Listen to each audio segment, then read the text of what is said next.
Hey team, Coach Tickety here, and today we're finally going to dive into supports in Overwatch 2.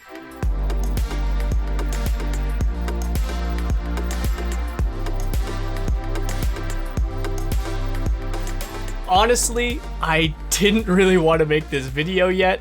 We haven't seen many changes to the support heroes from Overwatch 1, and I think most of us are expecting some major updates to some of the cast. Also, while we did get a look at Kiriko, the newest addition to the support lineup, until we can get our hands on her and see some more direct information about her kit, it's hard to quantify exactly how she's going to perform in-game. I will say though that she looks incredibly fun to play, and I cannot wait to get some games in as her once Overwatch 2 launches on October 4th. So with that said, just keep in mind that the content in this video is based on all currently available information. But be sure to sub to the channel to catch my future videos where I'll be doing deep dives that cover Kiriko and any major updates to the existing heroes. So with those changes in mind, here's a few things for all you support mains out there to remember coming into Overwatch 2. Firstly, supports are not just healers. This is true in Overwatch 1, but even more true, if that's possible, in Overwatch 2. They have healing in their kit, yes, and that is very important, but in the new game, you'll be thinking more about yourself and less about just the health levels of your teammates in your games. You'll need to be able to read ally and enemy players alike and make smart decisions around positioning, cooldown management, and target focus if you want to succeed in a 5 vs 5 environment. And secondly, fights happen fast in Overwatch 2. Players throughout Overwatch 1's lifecycle have gotten used to a certain cadence of gameplay that revolves around the giving and taking of space, the commitment of cooldowns and ultimates and things like that. But in Overwatch 2, individual opportunities happen way more often with only a single tank on each side, which means that even if you have a healthy team around you, you could still be in danger, so keep those eyes open and keep that head on a swivel. Alright, to start the characteristics, we're obviously going to have to talk about the overall healing output of these support heroes. And healing output will be defined in this video as the overall ability to heal any damage done to your teammates. This includes your overall healing per second, the amount of sustained healing you can do throughout a teamfight, as well as your capability to offer burst healing during those panic situations. Next up, we're going to be talking about healing reach, and we're going to be defining reach in this video as the ability to heal specific targets at will. So this will factor in things like range and of course the ability to hit precise targets as you're doing your healing in a teamfight. Next up, we're talking about endurance, and just like in my DPS video, this is defined as the ability to withstand direct pressure. So this ties in heavily to their HP pool, any personal defensive cooldowns that they have, and of course mobility. And finally, on the characteristics list, we have utility, and this is going to be defined pretty broadly for supports as basically anything that doesn't relate directly to healing. This can be crowd control, this can be damage done by the hero, as well as of course defensive CDs that they can offer to their team. I'll make a note here about the defensive CDs between endurance and utility. Endurance will include defensive CDs that only affect the user, and defensive CDs for utility will include anything that can affect their teammates as well. Alright, with the characteristics out of the way, let's talk about support archetypes. And here there are really only two main areas to consider. One, their healing potential, and two, the utility that they bring to a team. With those things in mind, I've separated the support lineup into three categories. First in these categories are your main healers, and they're obviously defined by their high healing output. These are going to be your heroes like Ana, Baptise, and Moira. These types of supports pair very well with strong frontliners. You'll need a main healer like these heroes to enable aggressive frontline play, since your teammates pushing forward will be leaning on your healing to keep them stable throughout a team fight. Next up, we'll be talking about pocket healers, and these are going to be defined as heroes with high healing reach. Heroes like Brigitte, Mercy, and Zenyatta, these are the types of supports who can easily choose who they're influencing throughout a teamfight because of their targeted abilities. These types of supports pair well with strong, independent playmakers. Pocket healing can be an excellent tool for keeping mobile teammates topped up and available to make plays, since these characters typically rely on mobility to find opportunities, and a strong pocket healer is needed to be able to keep up with them. And thirdly, we have utility-focused supports. Of course, these are going to be the supports who are able to focus more on using their utility rather than just their healing values. Because I've defined utility so broadly in this video, as in anything from doing damage to crowd controlling enemies, There's a lot of different ways to view the utility stat on these heroes, but it can include heroes such as Ana, Baptise, Brigitte, Lucio, and Zenyatta. Because this is so broad, we really have to talk about these heroes individually to talk about what their utility looks like, but in terms of pairing these types of supports, they work pretty well with almost everyone. Because of the broad spectrum of utility, you'll want to focus more on the individual nature of these heroes than just the fact that they have some kind of utility. So when we start the hero breakdowns, we'll talk more about that. You'll notice some of the heroes here fall into multiple archetypes. This means that if you're playing a support lineup with some overlap in their roles, you can focus more intently on the unique role that only your hero can fill. What do I mean by that? So let's say, for example, you've picked Ana because you want to have high healing output to help enable your tank player who's picked Reinhardt. But then you notice your support partner has locked in Moira, who also provides a lot of healing output. This doesn't mean that you need to change heroes, but it does mean that you can think more aggressively about your utility instead of just your overall healing output and provide some more unique benefits to the team beyond just that healing. You could, for example, try finding more aggressive biotic grenades to help eliminate enemies, or you could spend more time trying to hit shots on the enemy to get damage in instead of saving your darts for healing when it isn't needed because Moira's filling those gaps for you. Bottom line is, you can't play every game the same way. Make sure you're taking note of your team composition and surroundings to best decide where your hero's full kit can be used to help you and your team succeed in your games of Overwatch 2. Alright. With all that out of the way, let's start breaking down these supports, starting with Ana. She has a very high healing output and very strong, consistent healing with some burst healing potential with Biotic Grenade and Nano Boost. Because her healing is mainly single target though, and it can be blocked or denied by LOS, we're only going to keep this at 4 stars. Ana has decent healing reach. We've got her at 3 stars here. Basically, whenever she's able to hit her shot, she can choose to heal whoever she likes, but it can be blocked by enemy heroes, barriers, even ally heroes if they're not the ones you're trying to heal, so we can't put it any higher than 3 stars. When it comes to endurance, Ana is just kind of okay. She does have some added survivability with her nade and sleep dart to keep herself going, but it's very mechanically demanding, especially landing that sleep dart, and she has no mobility to offer, so she's usually landlocked in the middle of a teamfight, which can make her quite vulnerable.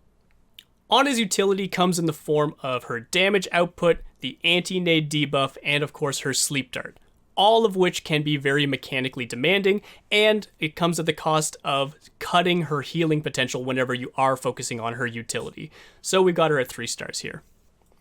Next up, we've got Baptiste.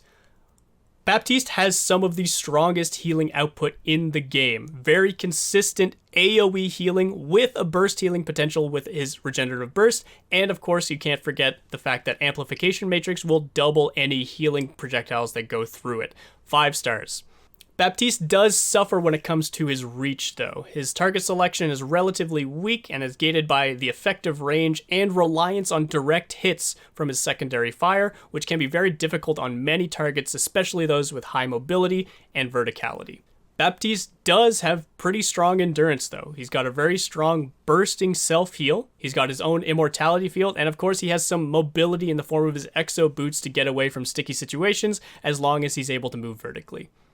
Baptiste's utility looks like strong damage output with his ability to weave damage in without taking away from his healing output, and of course the immortality field. Both of these are gated by mechanics and a long cooldown, but can be incredibly strong if used properly in the right situations.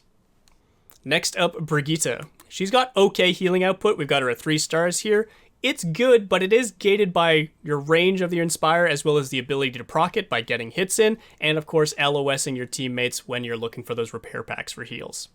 Reach though, she does fairly well. She's got very strong target selection with the ability to throw a repair pack at whoever she likes, gated mainly by your ability to manage this cooldown, making sure you've always got that repair pack in your pocket for when your target really needs it.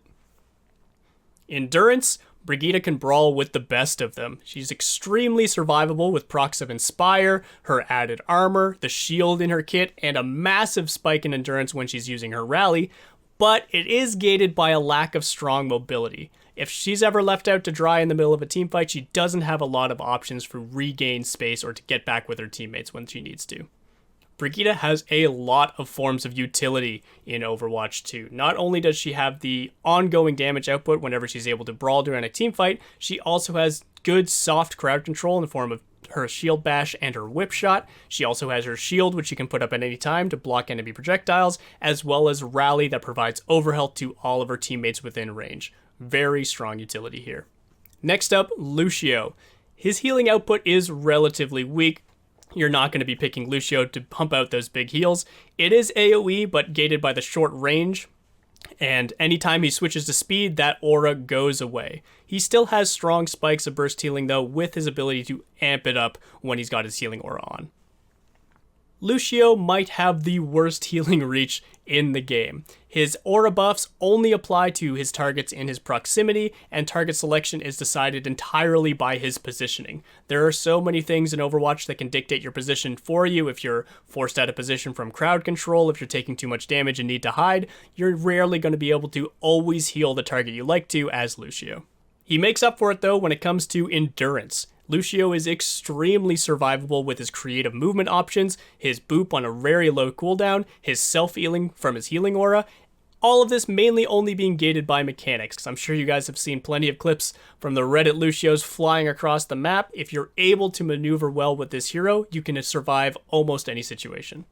Lucio also has a ton of utility that he can offer his team. Not only does he have the passive speed buff to anyone around him, which he can increase with Amp It Up, but he also has a very low cooldown crowd control ability in his boop, and of course he's got the overhealth that he provides with Sound Barrier. A lot of these things are very unique to Lucio and are a constant benefit in almost any situation. Very strong utility. Next up, we've got Mercy. She has decent healing output. We've got her at 3 stars here, but it is locked to a single target, and it is turned off anytime she is choosing to damage boost her target instead. This will of course be buffed during her ultimate Valkyrie, but that's not consistent enough to warrant another star. Mercy has some of the best healing reach in the game. Not only is it instantly effective healing on any target within her range, but she's also got the added mobility of her Guardian Angel to get to any targets quickly that are just a little bit out of reach. When it comes to endurance, her strong mobility with our Guardian Angel, like I mentioned, and the bonus self-heal passive, which stacks with the new support passive that everyone gets now in Overwatch 2. This is only really gated by your movement mechanics and your awareness of the threats around you, and can make you one of the slipperiest targets and hardest to chase down supports in the game. Utility from Mercy will look like the damage she provides with damage boosting her targets, and of course the resurrection, which is incredibly strong, but like I mentioned, 5 versus 5 teamfights happen incredibly quickly. It can be hard to find those opportunities to get a good res off, so we're keeping her here at a 3. Next up, Moira. She has extremely strong and very consistent healing output. It hits AoE targets, and she has a burst healing cooldown with her orbs. And of course, she's got Coalescence too, so she can even stack more healing on top of all of that. Extremely strong healing output. But she is gated by her range, so her reach isn't that effective. She can sometimes reach targets out of range when throwing orbs across the map or when using her ultimate, but other than that, you need to be directly in front of her to get her healing. Moira has some of the strongest endurance available from any support in the game. Her mobility / defensive cooldown in her fade, her self-healing cooldown when using orbs for healing on herself, the self-healing provided from her secondary fire when she's hitting enemies, and of course even self-healing when she's using Coalescence. All of this means Moira can be one of the hardest supports to kill if she has her resources available. Don't expect to be able to one-shot or chase down a Moira whenever she has those tools at her disposal. When it comes to utility, all Moira really offers is the damage that she can do, but it is a decent amount of damage, so we have put her up at 3 stars here. I don't want to sound like I'm encouraging those backline DPS Moiras too hard, but because of the nature of 5 vs 5 and the relevance of being able to take duels, the fact that Moira can dish out a decent amount of damage, not only with her secondary fire, but with her damage orb and her Coalescence, means that this can be a very useful tool in a lot of teamfights. Don't ignore Moira's damage, make sure you're able to deal with it. And finally, rounding out the supports, we have Zenyatta. Obviously, pretty weak healing output. It's single target, it's very low healing per second, But he does have a massive spike whenever he's able to use Transcendence, which of course is the highest healing per second in the game available to any hero. So we've put him at 2 stars here. When it comes to reach, Zenyatta has the ability to provide near instant healing output to any target within his range, only really gated by line of sight. If Zenyatta can see you, he can heal you with his orb. When it comes to endurance though, Zenyatta doesn't really have much to offer. He does have shields as the majority of his HP, which means they will regen alongside this new support passive in Overwatch 2, so he will heal back up to full passively faster than other heroes. And he does have his newly added kick, which is a pretty good defensive cooldown for keeping enemies off you, but he's got no mobility to speak of, and he's a very big target who's usually easy to burn down, so make sure that you're able to scan the room for threats before you commit to your position. Similar to Moira, Zenyatta doesn't really have anything in the form of utility other than his damage output, but it's a different kind of damage than just Moira's. So of course, as an individual, he does have very high damage output from hitting his orbs, but the main part of his damage is going to be coming in the form of his Discord orb, which provides that 25% damage increase on targets affected by it. This is, of course, gated by your mechanics being able to hit those shots and your target priority and being in sync with your team when burning down discorded targets, but being able to cut any hero in the game's HP by 25% is incredibly strong, so he has very strong utility here. And that rounds up our support lineup. At least for now. Blizzard's got a lot up their sleeve, I'm sure, with the new hero coming out and potential reworks, like I mentioned before. But what are you guys hoping to see with the support role in Overwatch 2? What kind of new heroes do you want to see? Who do you want to see get reworked? Let me know in the comments down below. And of course, I'd like to once again thank Questline Esports for helping me produce this video. Check out their channel and links to our show, The High Ground, down in the description. But that's going to be all from me today, team. Thank you all so much for watching. I really appreciate you guys. And I hope all you support mains out there feel just a little less lost in 5 vs 5 in Overwatch 2.